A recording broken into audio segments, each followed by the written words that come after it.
Gethsemane பூங்காவினில் கதறியழும் ஓசை நின்றும் எத்திசையும் தோணிக்கிறது எங்கள் மனம் திகைக்கின்றது.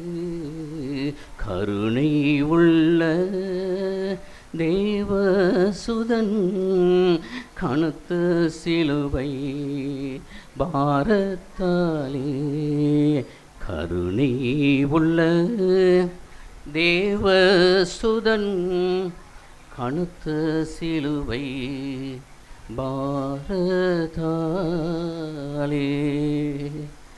கிறிஸ்துவுக்குள் அன்பான திருச்சபை மக்களே, இயேசு கிறிஸ்து சிலுவையில் மொழிந்த மூன்றாவது வார்த்தையை குறித்து நாம் தியானிக்கப் போகிறோம்.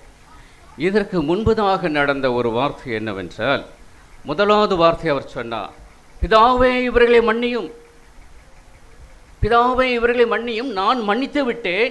எனவே நீர் இவர்களை பலியாக்கக்கூடாது, நீர் இவர்களை இவர்கள் மேல் பாவத்தை சுமத்தக்கூடாது, தண்டனை கொடுக்கக்கூடாது என்பதற்காக தேவன் அவர்கள் இயேசுவானவர் பரலோகத்தின் பிதாவை நோக்கி, பிதாவே இவர்களை மன்னியும், நீர் ஒன்றும் செய்யாது. இரண்டாவது வார்த்தையானது அவருடைய கண்களை அவர் மூடிக்கொண்டு இருக்க வேளையிலே இயேசுவானவர் காதுகளிலே சில வார்த்தைகள் 2 பேர் அங்கு உரையாடுவதை நாம் பார்க்கிறோம். என்ன உரையாடுகிறார்கள்? நாம் செய்த தண்டனைக்கு தக்கதாக நாம் பலனை அனுபவிக்கிறோம், அவரோ ஒன்றும் செய்யவில்லை, அவரோ நமக்காக சிலுவையிலே அறையப்பட்டார் என்ற ஒரு வார்த்தைக்காக வேண்டி, ஆண்டவரே இந்நாளில் உம்முடைய ராஜ்யத்தில் நீர் வரும்போது என்னை நினைத்தருளும். இதுதான் 2வது வார்த்தை. ஆண்டவர் உடனே அந்த வேளையிலே அந்த நேரத்திலே அவனுக்கு ரட்சிப்பை கொடுத்து அவனை தன்னுடைய சிலுவையிலே அவனுக்கு பரதீசிலே ஒரு இடத்தை கொடுத்தார் என்று ஆயத்தப்படுத்தி கொடுத்தார் என்று நாம் பார்க்கிறோம். 3வது வார்த்தையாக யோவான் எழுதின சுவிசேஷம் 19ஆம் அதிகாரம் 25ஆம் வசனம் முதல் 27வது வசனம் வரை இயேசுவார் சொன்ன வார்த்தை, இயேசு தாயை நோக்கி ஸ்திரீயே அதோ உன் மகன் என்றார், சீஷனை நோக்கி அதே உன் தாய் என்றார்.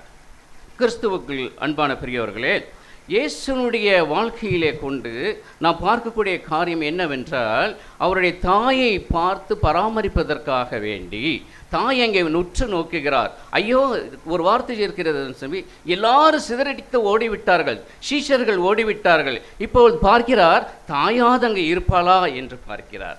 ஆனால் எனக்கு அனுமான பெரியவர்களே, அங்கே தாயானவள் அங்கே சிலுவையின் அருகே நின்று கொண்டு இருந்ததாக வேதம் சொல்லுகிறது.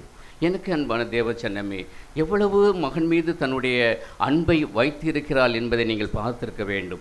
எனக்கு அன்பான தேவஜனமே, இந்த தாயானவள் தன்னுடைய வாழ்க்கையிலே ஆரம்ப நாட்களில் பிறப்பின் போது வார்த்தை ஒன்று விழுகிறது அவளுக்கு, உன் ஆத்மாவை ஒரு பட்டயம் உருவி போகும் என்று சொன்ன வார்த்தையினானது, அந்த வார்த்தையின் நிமித்தமாக அந்த தாயானவள் எப்பொழுதே அந்த வார்த்தை நமக்கு வந்து கொண்டு இருக்கிறதுனால், நினைத்து கொண்டு இருப்பதனால் அவள் எவ்விதமான சலனமும் அடையாமல் அமைதியாக நின்று கொண்டிருக்கிறாள். வேதத்தில் நாம் பார்க்கிறோம் பாருங்க, கூக்கரலிட்டாளா? கூக்கரலிடவில்லை. அழுது புலம்பினாளா? புலம்பவில்லை. அழுது உருண்டாளா? உருளவில்லை. எங்குமே எந்த ஒரு நிசாமும் இல்லாமல், எந்த ஒரு காரியமும் அழுது புரளாமல் அப்படியே நின்றவளாக அங்கே மணிக்கணக்கிலே நிற்கிறாள். காரணம், தன்னுடைய மகன் அங்கே கொடூரமான ஒரு சிலுவையை சுமந்து கொண்டிருக்கிறார். அருமையான தேவச்சனமே, தேவன் மீது இயேசுவானவருடைய தாயானவள் தன் மகன் மீது எவ்வளவு அன்பு வைத்தார்கள் என்பதை நீங்கள் பார்க்க முடியும். எவ்வளவு நீங்கள் உங்கள் மகன் மீது அன்பு வைத்தீர்கள் என்று சிறிது ஒரு காய்ச்சல் வந்தாலும் கூட உடனே நீங்கள் துடித்து விடுவீர்கள். அவ்விதமாகவே என் ஆண்டவர் கூட அங்கே சிலுவையிலே தொங்கிக் கொண்டிருக்கும்போது மனவேதனை அடைந்தாள் என்று பார்க்கிறோம்.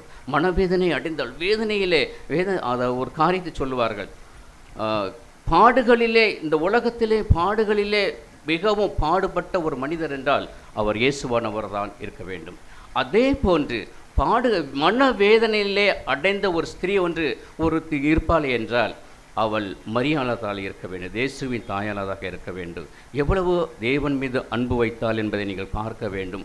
அவர் இரண்டாவதாக அவருடைய வார்த்தையிலே பாருங்கள், அவர் தகப்பனுக்கு பெற்றோருக்கு கீழ்ப்படிந்தவராக இருந்தார். இந்த வார்த்தையில் நான் மிக முக்கியமாக எடுத்துக்கொண்ட பாகம் என்னவென்றால், நீங்கள் உங்கள் பெற்றோருக்கு கனம் பண்ணுவீர்களானால் நீங்கள் உங்களுடைய ஆயுசுகள் கூடி கொடுக்கப்படும் என்று வேத வார்த்தை சொல்லுகிறது. 10 கட்டளைகளிலே ஒரு கட்டளை, அது நிச்சயமாக அது கட்டளையிலே ஒரு கட்டளையாக உங்களுக்கு கொடுக்கப்படுகிறது. உன் தகப்பனையும் தாயையும் கனம் பண்ணுவாயாக, அப்பொழுது உங்களுக்கு என்ன செய்யும் சொல்லுங்க, தெரியலையா? ஆயுசு நாளுக்கு கூடி கொடுக்கப்படும். எனக்கு அன்பானவர்களே, இந்த மரியாதை குறித்து காரியம் உண்டு. தேவன் அவர்களை கனம் பண்ணினார், தாயை கனம் பண்ணினார். ஐயோ என் தாய் இனி என்ன செய்வார்? ஐயோ என் தாய் இனி என்ன அவரை பராமரிப்பது யார் பராமரிப்பார்? சில வேத அறிஞர்கள் சொல்லுகிறார்கள், அவர் 18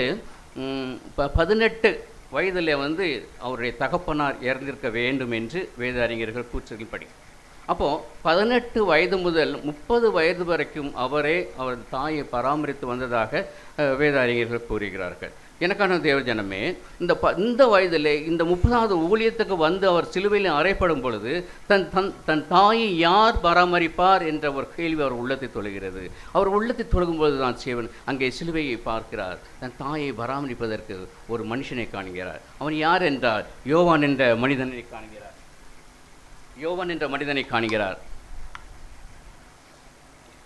யோவான் யார் என்று நீங்கள் சொல்லுவீர்கள் என்றால், மிக ஆஸ்தி உள்ள ஒரு மனிதன். இந்த யோவான் மிக ஆஸ்தி உள்ள மனிதனாக இருந்தபடியினால் இவன் ஆண்டவருடைய அன்பினால் ஈர்க்கப்பட்டு, ஆண்டவருடைய போதனையினால் ஈர்க்கப்பட்டு, இவன் தேவனுக்கு இவன் சாட்சியாக ஊழியத்துக்கே வந்து கொண்டிருந்த மனிதன். வேறு என்ன சொல்கிறது பாருங்கள், இன்று ராத்திரியிலே மேய்ப்பனை வெட்டுவேன், ஆடுகள் எல்லாம் சிதறடிக்கப்படும். 12 சீஷர் எல்லாரும் போன போக்கே தெரியாது, எங்கே ஓடனாண்டே தெரியாது, எங்கே போனார்கள் என்றே தெரியாது. ஆனால் எனக்கு அன்பான தேவச்சனமே, இந்த ஓடின இந்த சீஷன் திரும்பவும் சிலுவையின் பக்கமாக வருகிறான். ஆண்டவரை நோக்கி பார்க்கிறான், தூரத்திலிருந்து ஆண்டவரை நோக்கி பார்க்கிறான். அப்போது தான் இன்னும் ஆண்டவர் சொல்லுகிறார், ஸ்திரீயே அது உன் மகன். யோவானை பார்த்து சொல்லுகிறார், மகனே அது உன் தாய். அந்த நேரம் முதல் அவனை தன்னிடமாக ஏற்றுக்கொண்டதாக வேத வார்த்தை சொல்லுகிறது. எனக்கு அன்பான தேவச்சனமே, ஆண்டவருடைய வார்த்தைக்கு கனம் பண்ணுவதிலே நீங்கள் முந்திக் கொள்வீர்கள் என்றால், கனம் பண்ணுவதிலே நீங்கள் முந்திக் கொள்வீர்கள் என்றால், தேவன் உங்களை ஆசீர்வதிப்பார், உங்கள் ஆத்துமாவிலே சமாதானத்தை கொடுப்பார், உங்களுக்கு ஆயுசு நாட்களை கூட்டி கொடுப்பார். நடந்த 2 சம்பவங்களை நான் உங்களுக்கு கூட விரும்புகிறேன்.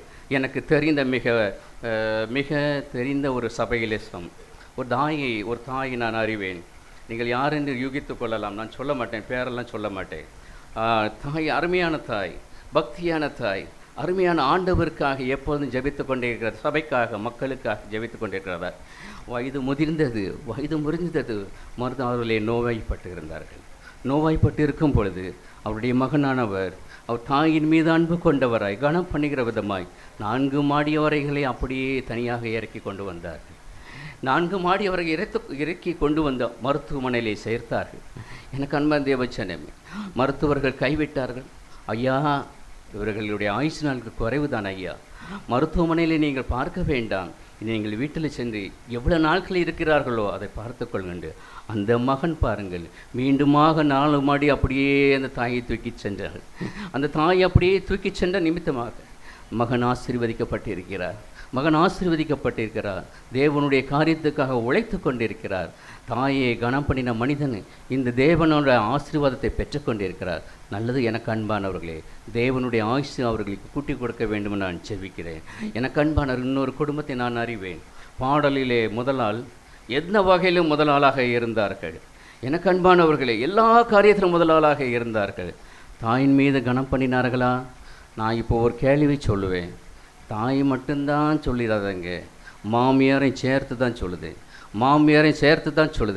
மாமியாரை தாய் போல் நேசியுங்கள், தாயை போல் கனம் பண்ணுங்கள். மாமியாரை தாயைத்தான் சொல்லியிருக்கிறது வேதத்திலே. மாமியார் சொல்லவில்லை என்று நீங்கள் ஒதுக்கி விடாதீர்கள். எனக்கு அன்பான தேவச்சனமே, அந்த தாயான அந்த சகோதரியானவள் எல்லா இடத்திலும் முதன்மையாக இருந்தார்கள். கடைசியாக நடந்தது என்ன? சில ஆண்டுகளுக்கு முன்பதாக சகோதரர் மரித்து விட்டார். சகோதரர் மரித்து விட்டார். அதற்கு பின்பதாக, அதற்கு சில ஆண்டுகளுக்கு பின்பதாக மருமகனும் மரித்து விட்டார். மருமகனும் மரித்து விட்டார்கள். விதவையாக இருக்கக்கூடிய காலம் அவருடைய காலங்கள் வயதானவே. தேவனுக்கு அன்பான, எனக்கு அன்பான தேவச்சனமே, என் ஆண்டவருடைய வார்த்தை, இந்த வார்த்தையானது, இது வார்த்தையானது அன்று எல்லாம் முதல் வார்த்தையானது அந்த மக்களுக்காக கொடுக்கப்பட்டது. இரண்டாவது வார்த்தையானது அவருடைய கள்ளனுக்காக கொடுக்கப்பட்டது. மூன்றாவது வார்த்தையானது உங்களுக்கும் எனக்கும் கொடுக்கப்பட்ட வார்த்தை.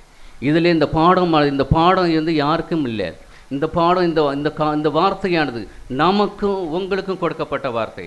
இது நீங்கள் இதை கடைப்பிடிப்பீர்கள் என்றால் ஆண்டவர் உங்களை உயர்த்துவார். அப்படிப்பட்ட கிருபையை தேவன் தாமே தந்தருவாராக.